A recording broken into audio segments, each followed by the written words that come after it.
Welcome to Satyam news 9 TV. నేను రేవతి. ముందుగా headlines.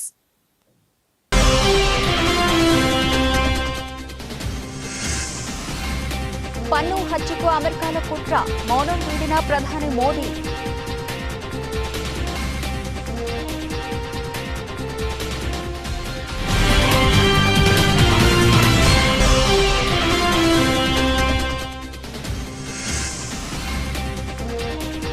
దక్షిణాది రాష్ట్రాల్లో పెరుగుతున్న కరోనా కేసులు, తెలుగు రాష్ట్రాల్లోనూ కొత్త కేసుల నమోదు.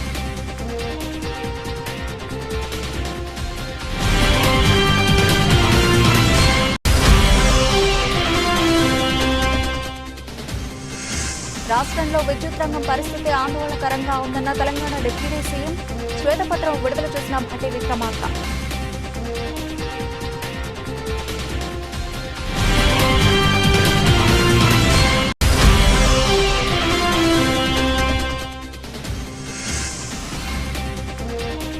అల్లూరి సీతారామరాజు జిల్లాలో జగన్ పర్యటన, విద్యార్థులకు ట్యాబ్లు పంపిణీ.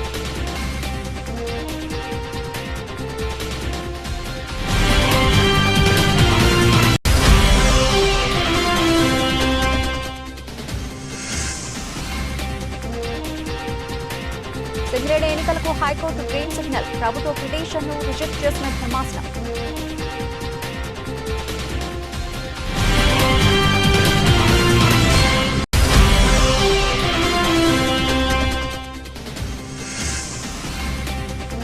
సలార్ మూవీ ఎండింగ్ లో ఒక సర్ప్రైజ్ ఉంది. సినిమాపై ఆసక్తిని పెంచిన ప్రశాంత్.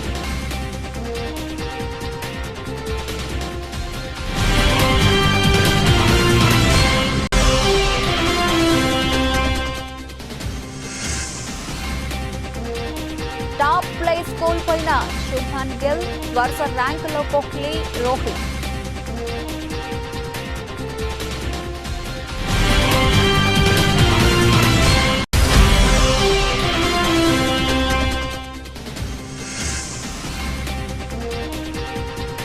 ఎగిసిపడిన మార్కెట్, రికార్డు స్థాయి నుంచి సెన్సెక్స్ 1600 పాయింట్ల క్రాష్.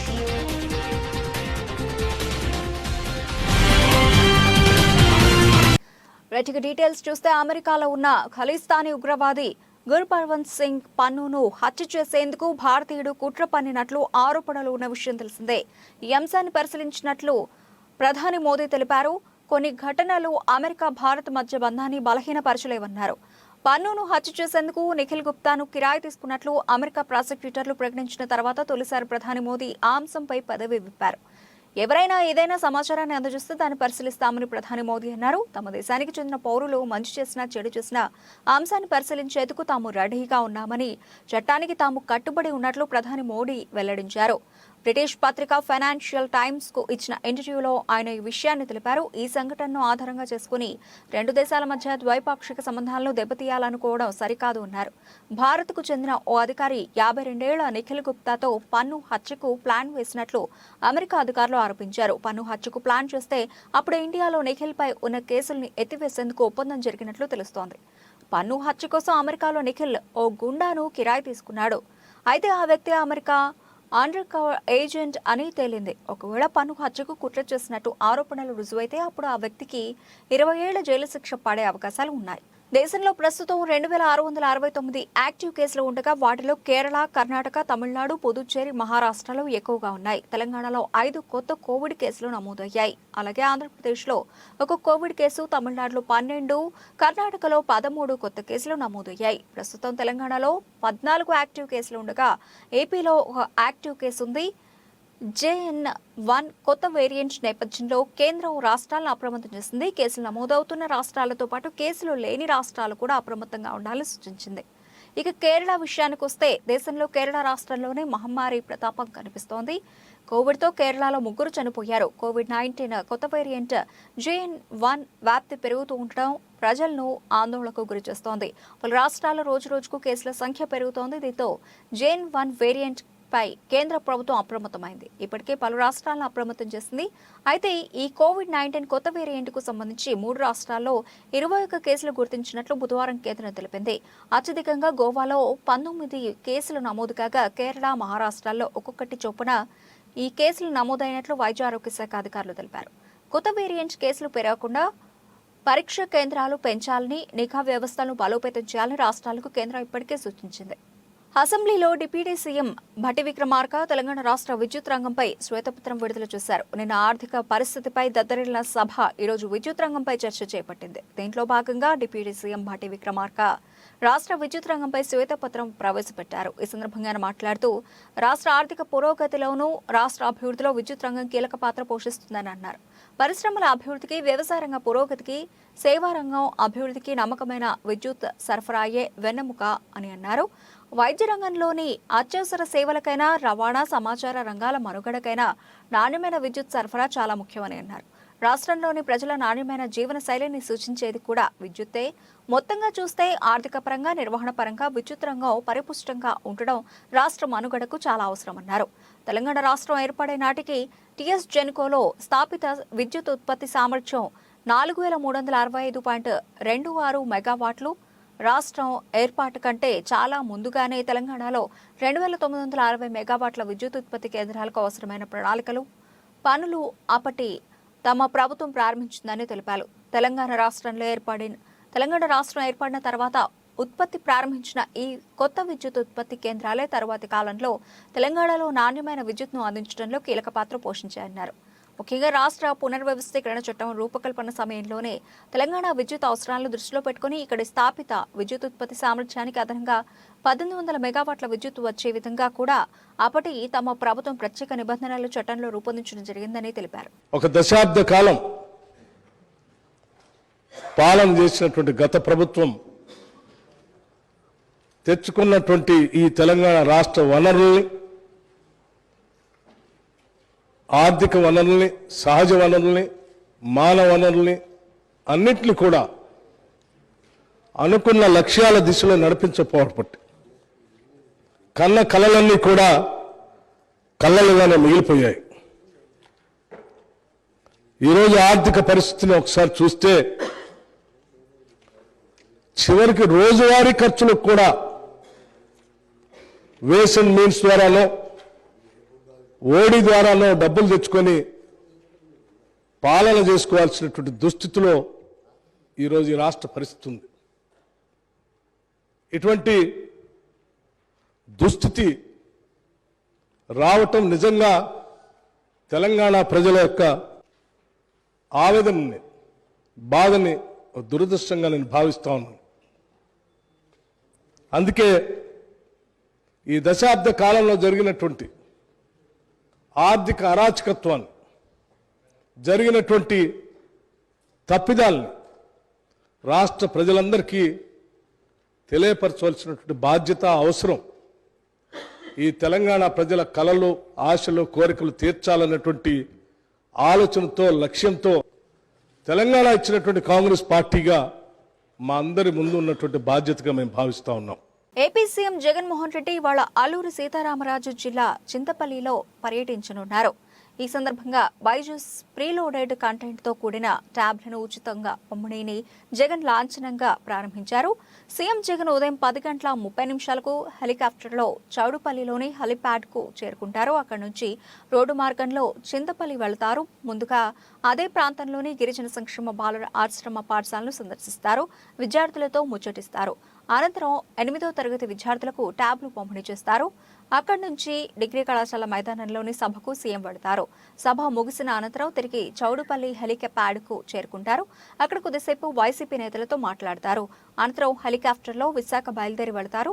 రాష్ట్ర వ్యాప్తంగా ప్రభుత్వ పాఠశాలలో, ఎయిడెడ్ పాఠశాలలో 8వ తరగతి చదువుతున్న 4,34,185 మంది విద్యార్థులకు 620 కోట్ల రూపాయల వ్యయంతో బైజూస్ ప్రీలోడెడ్ కంటెంట్ తో కూడిన ట్యాబ్లు ఏపీ ప్రభుత్వం ఉచితంగా పంపిణీ చేయనుంది.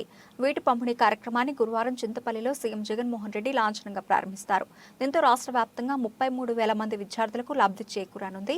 దాదాపు 17,500 రూపాయలకు పైగా మార్కెట్ విలువ గల ట్యాబ్, దాదాపు 15,500 రూపాయలు విలువ గల బైజూస్ కంటెంట్ తో కలిపి ప్రతి 8వ తరగతి విద్యార్థికి అందించనున్నారు.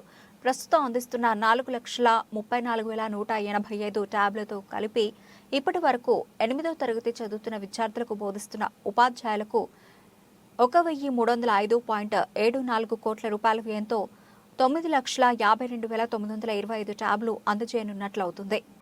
మనసులో పెట్టుకొని ఆ పిల్లలను ఇంకా గొప్పగా చూసుకునే దానికోసం, గొప్పగా భావి ప్రపంచంలో మన పిల్లలు నిలబడాలి అని చెప్పి ఆరాటంతో పిల్లల కోసం తీసుకొస్తా ఉన్న మరో గొప్ప మార్పు రాబోయే రోజుల్లో ఐబీ సిలబస్.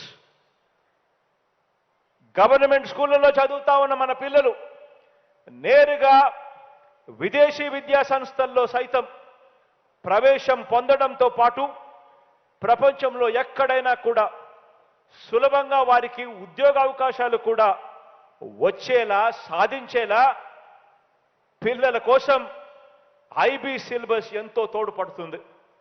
దీనికోసం ఇవాళ రాష్ట్ర ప్రభుత్వం ఐబీతోనూ స్టేట్ గవర్నమెంట్ ఈ రెండు కలిసి కూడా ఈరోజు పనిచేస్తా ఉన్నాయని కూడా చెప్పడానికి సంతోషపడతా ఉన్నా. రాబోయే రోజుల్లో ఇద్దరు IB syllabus, IB and state government రెండు కలిసి కూడా పనిచేస్తూ కరికులంలో మార్పులు తీసుకొస్తూ ఐబీ సర్టిఫికేషన్ తీసుకొచ్చే దిశగా అడుగులు వేగంగా పడతా ఉన్నాయని కూడా తెలియజేస్తా ఉన్నా. ఈరోజు మన గవర్నమెంట్ బడిలో పిల్లల ట్యాబుల మీద కానివ్వండి ఆలోచన చేయమని అడుగుతా ఉన్నా. ఈరోజు మన బడులన్నీ ఎలా ఉన్నాయి, గతంలో మన బడులన్నీ ఎలా ఉన్నాయి, ఈ 55 నెలల మీ బిడ్డ పరిపాలనలో మీ బిడ్డ అధికారంలోకి వచ్చిన తర్వాత మన బడులు ఎలా ఉన్నాయి అనేది ఒక్కసారి ఆలోచన చేయమని కోరుతా ఉన్నా. ఈరోజు మన గవర్నమెంట్ బడిలో పిల్లలకి ఇచ్చే ట్యాబులు కానివ్వండి, నాడు నేడుతో వారి బడుల బాగు మీద పెట్టే మనసు కానివ్వండి, పిల్లలకిచ్చే సింగరేణి ఎన్నికలకు తెలంగాణ హైకోర్టు గ్రీన్ సిగ్నల్ ఇచ్చింది. రాష్ట్ర ప్రభుత్వం దాఖలు చేసిన పిటిషన్ను రిజెక్ట్ చేసింది. డిసెంబర్ 27న యథావిధిగా సింగరేణి ఎన్నికలు జరగనున్నాయి. సింగరేణి ఎన్నికలను వాయిదా వేయాలని ప్రభుత్వం కోరింది. కొత్త ప్రభుత్వం ఏర్పాటైన కారణంగా ఎన్నికలను డిసెంబర్ 27కు బదులు వచ్చే ఏడాది మార్చిలో నిర్వహించాలని ప్రభుత్వం కోరింది. ఇప్పటికే ఎన్నికలకు అన్ని ఏర్పాట్లు పూర్తి చేశామని డిప్యూటీ సోలిసిటర్ జనరల్ అన్నారు. గత ప్రభుత్వ హయాంలో పలుమార్లు వాయిదా కోరారు. ఇక మళ్లీ ఎన్నికలకు వాయిదా వేయలేమని హైకోర్టు తేల్చి చెప్పింది. అసెంబ్లీ ఎన్నికల ఫలితాలతో సంబంధం లేకుండా సింగరేణి ఎన్నికలు నిర్వహిస్తామని గతంలో అండర్టేకింగ్ ఇచ్చారు కదా అని హైకోర్టు తెలిపింది. సింగరేణి ఎన్నికలు డిసెంబర్ 27నే నిర్వహించాలని హైకోర్టు ఆదేశించింది. ఈ మేరకు రాష్ట్ర ప్రభుత్వం వేసిన ఐఏ పిటిషన్ను హైకోర్టు కొట్టివేసింది. ఆశాను తమకు అనుకూలంగా మార్చుకుని మోసాలకు పాల్పడుతున్న ముఠా ఎట్టకేలకు పోలీసులకు చిక్కింది. గుప్త నిధుల పేరుతో వ్యాపారిని బురిడి కొట్టించిన ముఠాను కొత్తగూడెం పోలీసులు అరెస్ట్ చేశారు. 50 లక్షల రూపాయలను రికవరీ చేశారు. 6గురిని అరెస్టు కాగా మరో 5గురు పరారీలో ఉన్నారు. కొత్తగూడెం డీఎస్పీ రహమాన్ మీడియాకు వివరాలు వెల్లడించారు. సూర్యాపేటకు చెందిన మేకల వ్యాపారులు బుచ్చయ్య, కిరణ్, లింగయ్యలు మేకలు కొనుగోలు చేస్తూ సంతల్లో విక్రయం చేస్తూ వ్యాపారం సాగిస్తున్నారు. తిరువూరుకు చెందిన మానికల కృష్ణ గ్యాంగ్ ఆ ముగ్గురిని సంప్రదించి మేకల గుంపు విక్రయం పేరుతో భద్రాద్రి కొత్తగూడెం జిల్లా పాల్వంచుకు రప్పించి 50 లక్షలకు 2 కోట్ల గుప్త నిధుల పేరుతో మభ్యపెట్టడంతో మేకల వ్యాపారులు మాయలో చిక్కారు. చివరికి 40 లక్షల రూపాయలు తీసుకున్న ముఠా నకిలీ 2 కోట్ల బ్యాగును అప్పగించి ఉడాయించడంతో తేరుకున్న వ్యాపారులు మోసపోయినట్లు గ్రహించి కొత్తగూడెం పోలీసులను ఆశ్రయించారు. విచారణ చేపట్టిన లక్ష్మీదేవిపల్లి పోలీసులు అనిసటిపల్లి వద్ద 6గురు నిందితులను అరెస్ట్ చేశారు. నిందితుల వద్ద 30.46 లక్షల రూపాయలు రికవరీ చేసి కారును సీజ్ చేశారు. ఇలాంటి గుప్త నిధుల మాటలను నమ్మి మోసపోతుందని కొత్తగూడెం డీఎస్పీ రహమాన్ పేర్కొన్నారు. వీళ్ళకి ఇది ఇస్తారు, వీళ్ళు బయటకు వచ్చేసరికి దాంట్లో ఏం లేవు, మొత్తం ఈ తెల్ల కాగితాలు బండిస్తే ఉంటాయి. ఇలా మోదీవని చెప్పేసి ఇవన్నీ తీసుకొని పోలీస్ స్టేషన్కి వచ్చి కేసు ఇస్తారు. దీని మీద మన లక్ష్మీదేవిపల్లి సంతోష్ మరియు రాజమౌళి ప్రొఫెసర్ రాజమౌళి, తర్వాత వెంకటేశ్వర ఎస్ఐ గారు, సిఐ గారు స్పెషల్ టీం ఫామ్ చేసుకుని వీళ్ళకి సెర్చ్ చేయడం స్టార్ట్ చేశారు. ఎక్కడ దొరుకుతారు ఇలాంటి ఈ క్రమంలో వీళ్ళు ఈరోజు 9 గంటల టైంలో కారులో వస్తూ దొరికినారు. ఎందుకు వస్తున్నారు? ఈ డబ్బులన్నీ తీసుకొని పోయారు.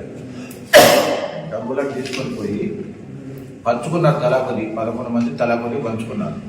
పంచుకొని ఇక వాళ్ళు విజయవాడ, విశాఖపట్నం, అరకు ఇలాంటి మొత్తం ఎంజాయ్, డబ్బులు కష్టపడి వచ్చినాయి కాదు కదా, ఎంజాయ్ చేసుకుంటూ ఆర్టిస్ట్ సంపాదన చేసుకొని మళ్ళీ ఫోన్లు వస్తే వీళ్ళకి వీళ్ళు ఆటకు వచ్చారు కదా మన ఏరియాలో అంచెటిపల్లి క్రాస్ రోడ్డుగా వెహికల్ చెకింగ్లో వీళ్ళు దొరుకుతారు. వీళ్ళ దగ్గర ఈ డబ్బులు అసోసియేషన్ వెరిఫై చేసి ఈ విధంగా అని చెప్పి చెప్తారు. దీని మీద ఒక్కొక్కటి దగ్గర కొంత ఖర్చు చేసుకున్నారు. మొత్తం దాదాపు మనకు ఇప్పుడు 6 దొరికారు. 6లో మనకి 30,46,000 రూపాయలు క్యాష్ దొరికింది మనకి. మిగతా ఒక 5 దొరకాల్సి ఉంది. వాళ్ళు కూడా కొంత డబ్బులు తీసుకున్నారు, పంచుకున్నారు. వాళ్ళని కూడా వెరిఫై చేసి వాళ్ళని మోటివేట్ చేసి మిగతా వాళ్ళని అరెస్ట్ చేస్తాం. ఇప్పుడు ఈ కోర్టు దొరికిన డబ్బు మొత్తం కూడా కోర్టులో డిపాజిట్ చేసేసి నేరస్తుని కోర్టులో హాజరు. భారత ఎన్నికల సంఘం జిల్లా కలెక్టర్ ఆదేశాల మేరకు కాకినాడ రూరల్ నియోజకవర్గం పరిధిలో ఎలక్ట్రల్ రిజిస్ట్రేషన్ అధికారి కాకినాడ ఆర్డీఓ ఇట్ల కిషోర్ ఆధ్వర్యంలో ఓటర్ల అవగాహన కార్యక్రమాలు నిర్వహించారు. ఇందులో భాగంగా తిమ్మాపురం నుండి ఏపీఎస్పీ వరకు భారీ బైక్ ర్యాలీ నిర్వహించారు. ఈ ర్యాలీలో యోజన సంఘాలు, ఉద్యోగులు, కళాశాల విద్యార్థులు ఓటరు చైతన్య నినాదాలతో ప్లకార్డులను ప్రదర్శిస్తూ ఉత్సాహంగా పాల్గొన్నారు. ఈ సందర్భంగా ఆర్డీఓ కిషోర్ మాట్లాడుతూ ప్రజాస్వామ్యంలో ఓటు దేశ భవితను, ప్రగతిని నిర్దేశించే బలమైన ఆయుధమని, ప్రతి ఒక్కరూ ఓటు హక్కు ప్రాధాన్యతను గుర్తించి విజ్ఞత బాధ్యతలతో వినియోగించుకోవాలని కోరారు.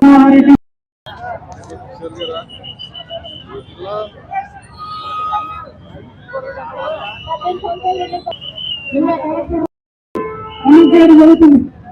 మనకు ముఖ్య ఉద్దేశం ఓటు హక్కు కలిగి ఉండడం, తర్వాత ఓటుని వినియోగించుకోవడం. మనకి రకరకాల ప్రోగ్రామ్స్ జరుగుతుంది.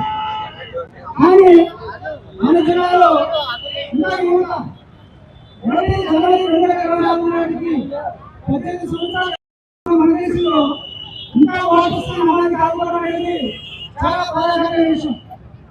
ఇతర దేశాలతో పోల్చుకుంటే కొన్ని కంట్రీస్ లో ఇంకా ఆర్థిక వ్యవస్థ, అదేవిధంగా నియంత్రణ వ్యవస్థ అనేది అక్కడ ప్రజలు మనకు ఓటు హక్కు బాగుండాలని కోరుకోవడం చాలా మంది ఉన్నారు. కానీ మనకి ఇక్కడ ఓటు హక్కు ముందు కూడా మన ఓటర్ని అమలు కావట్లేదు. అదేవిధంగా ఓటు వేయాలనుకుంటున్నాం. కారణం ఆ రోజు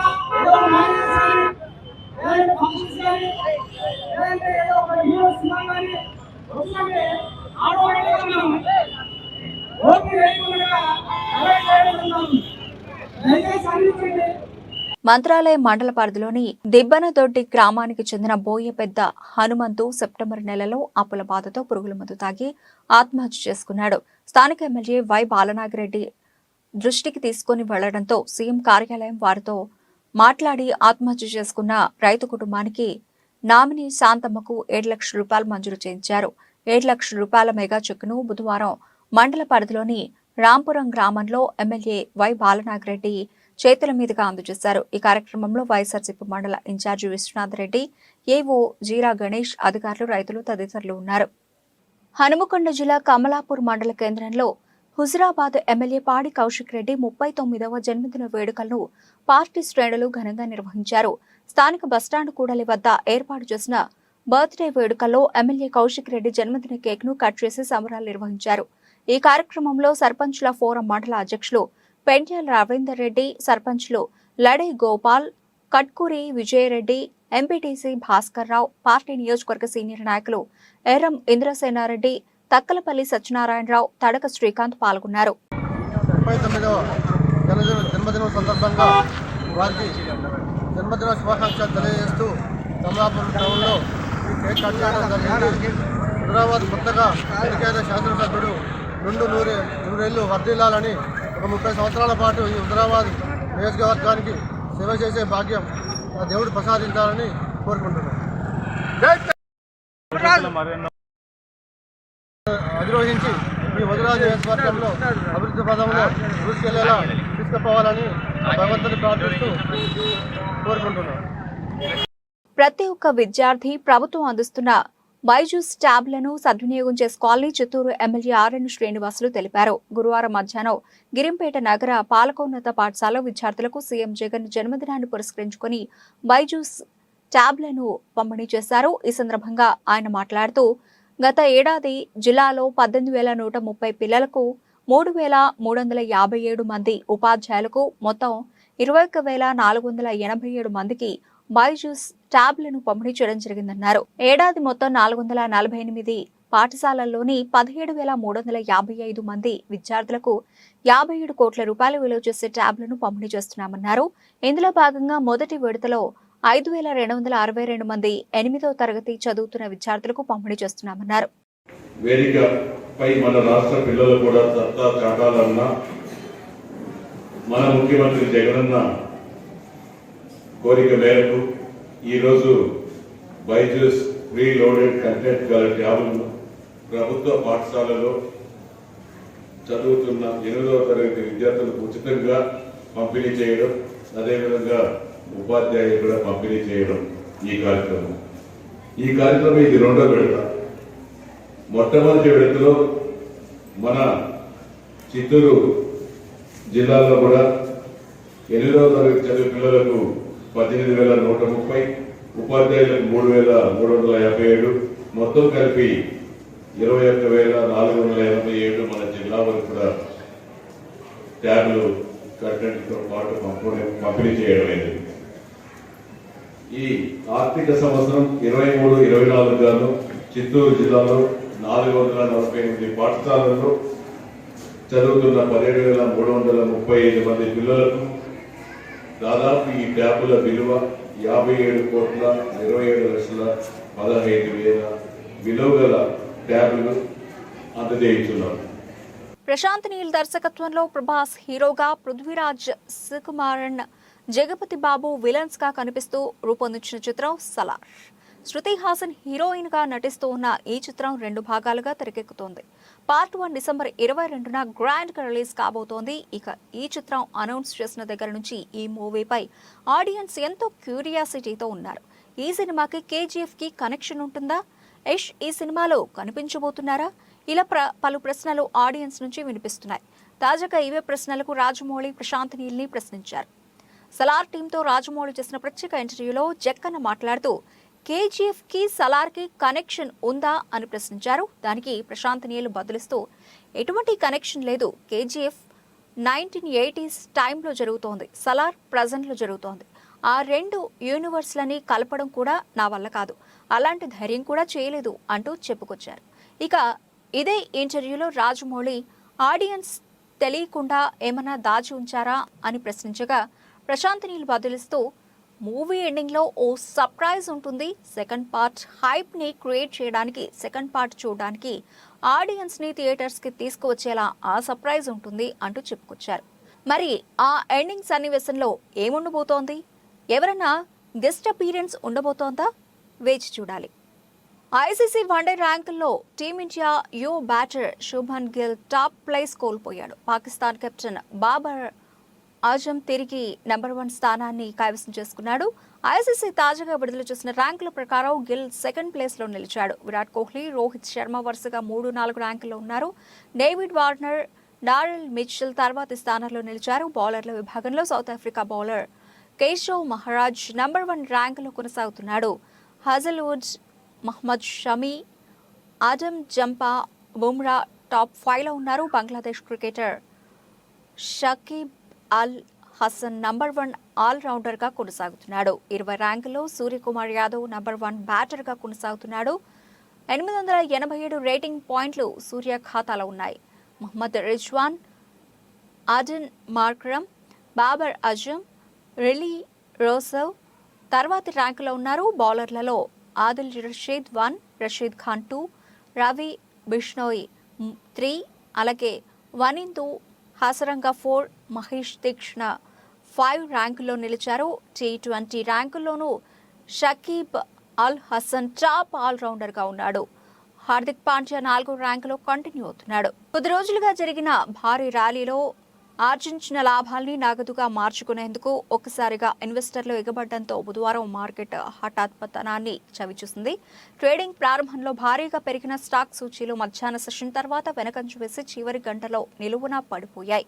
తొలుత 500 పాయింట్ల మేర పెరిగి 71,913 పాయింట్ల వరకు పెరిగి సరికొత్త రికార్డు సృష్టించిన బీఎస్ఈ సెన్సెక్స్ చివరకు 930 పాయింట్లు నష్టపోయి 70,506 పాయింట్ల వద్ద ముగిసింది. ఇంట్రాడే గరిష్ట నుంచి ఒక దశలో 1,600 పాయింట్లకు పైగా కోల్పోయి 70,302 పాయింట్ల కనిష్ట స్థాయిని సైతం చూసింది. ఇదే బాటలో ఎన్ఎస్ఈ నిఫ్టీ 21,593 పాయింట్ల రికార్డు స్థాయికి పెరిగిన అనంతరం నిలువున 21,083 పాయింట్ల కనిష్ట స్థాయికి పడిపోయింది. చివరకు 303 పాయింట్ల భారీ నష్టంతో 21,150 పాయింట్ల వద్ద క్లోజ్ అయింది. ప్రపంచ సూచీల ట్రెండ్ పాజిటివ్గా ఉన్నప్పటికీ దేశీయ మార్కెట్లో హఠాత్తుగా అమ్మకాలు వెలువెత్తాయి. ఇటీవల భారీ ర్యాలీ ఫలితంగా మిడ్ స్మాల్ క్యాప్ షేర్ల విలువలు భారీగా పెరగడం, లాభాల స్వీకరణకు దారితీయడమే తాజాగా పతనానికి ప్రధాన కారణం. అంతర్జాతీయంగా క్రూడ్ ధరలు పెరగడము లాభాల స్వీకరణకు పొరికొల్పింది అని Geojit financial services research head Vinod Nair వివరించారు. బుధవారం విదేశీ పోర్ట్ఫోలియో ఇన్వెస్టర్లు 1,332 కోట్ల రూపాయల నికర విక్రయాలు జరపగా దేశీయ ఫండ్స్ భారీగా 4,754 కోట్ల రూపాయలు పెట్టుబడి చేశాయి. బులెటిన్ ముగించే ముందు హెడ్లైన్స్ మరోసారి.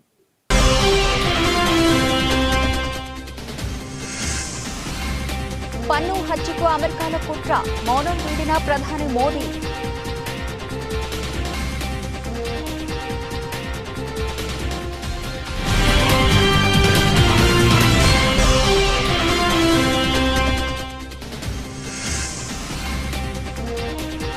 దక్షిణాది రాష్ట్రాల్లో పెరుగుతున్న కరోనా కేసులు, తెలుగు రాష్ట్రాల్లోనూ కొత్త కేసుల నమోదు.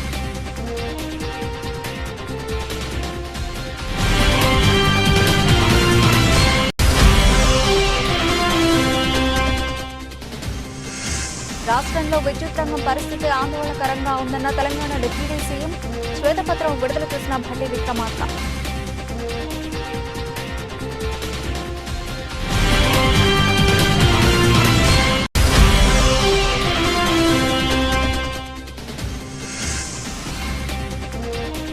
అల్లూరి సీతారామరాజు జిల్లాలో జగన్ పర్యటన, విద్యార్థులకు ట్యాబ్లు పంపిణీ.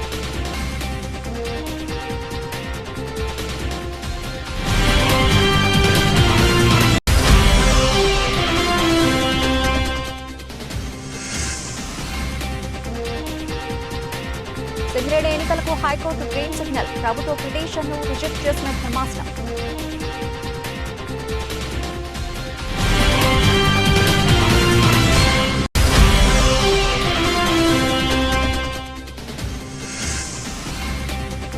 సలార్ మూవీ ఎండింగ్ లో ఒక సర్ప్రైజ్ ఉంది. సినిమాపై ఆసక్తిని పెంచిన ప్రశాంత్.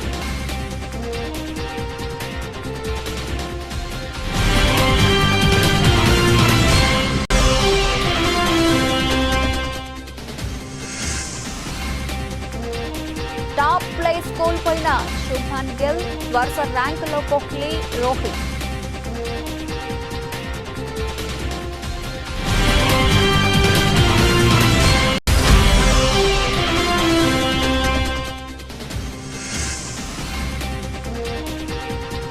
ఎగిసిపడిన మార్కెట్, రికార్డు స్థాయి నుంచి సెన్సెక్స్ 1,600 పాయింట్ల క్రాష్.